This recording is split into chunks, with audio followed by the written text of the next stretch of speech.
1975 সালের 15 আগস্ট জাতির জনককে হত্যা করার পর বঙ্গবন্ধু শেখ মুজিবুর রহমান অর্থাৎ জাতির পিতার নাম কোনো সভা সমাবেশ কিংবা সাংস্কৃতিক অনুষ্ঠানে তার নাম উচ্চারণ করা ছিল এক আজন্ম পাপ। 1977 সালে বাংলা একাডেমিতে কবিদের স্বরচিত কবিতা আবৃত্তির অনুষ্ঠানে একে একে সকল কবি যখন তাদের স্বরচিত কবিতা পাঠ করছিল, এমন সময় নির্মলেন্দুর ডাক পড়ল।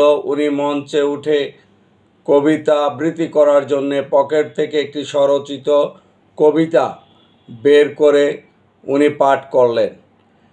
কবিতা আবৃত্তির অনুষ্ঠান শেষ হওয়ার পর প্রধান ফটকে ওনাকে সাদা পোশাকধারী নিরাপত্তা কর্মীরা গ্রেপ্তার করে নিয়ে যান শাহবাগ থানায়। সেখান থেকে ওনাকে জেলখানায় নেওয়া হয়। শুধুমাত্র একটি কবিতা আবৃত্তির অপরাধে তাকে 3.5 বছর জেল খাটতে হয়েছে।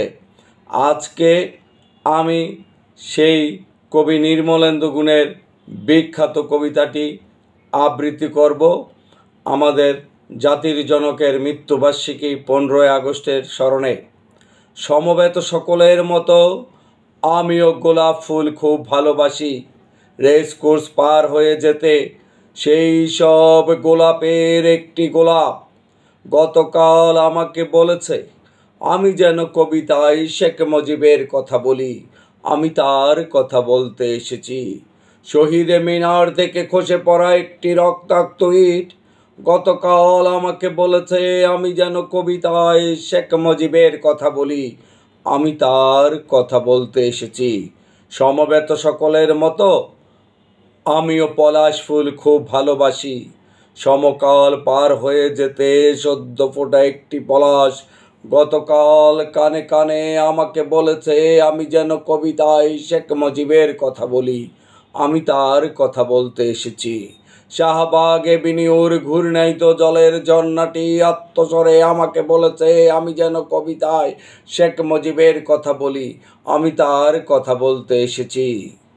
সমবেত সকলের মতো আমারও স্বপ্নের প্রতি পক্ষপাত আছে, ভালোবাসা আছে। শেষ রাতে দেখা একটি সাহসী স্বপ্ন গতকাল আমাকে বলেছে আমি যেন কবিতায় শেখ মুজিবের কথা বলি, আমি তার কথা বলতে এসেছি।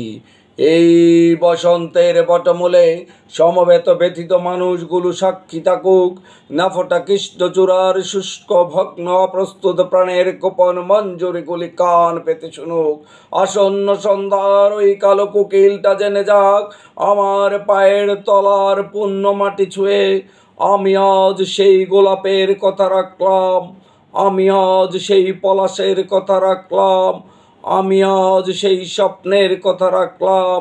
আমি আজ কারো রক্ত চাইতে আসিনি, আমি আমার ভালোবাসার কথা বলতে এসেছি, আমি আমার ভালোবাসার কথা বলতে এসেছি।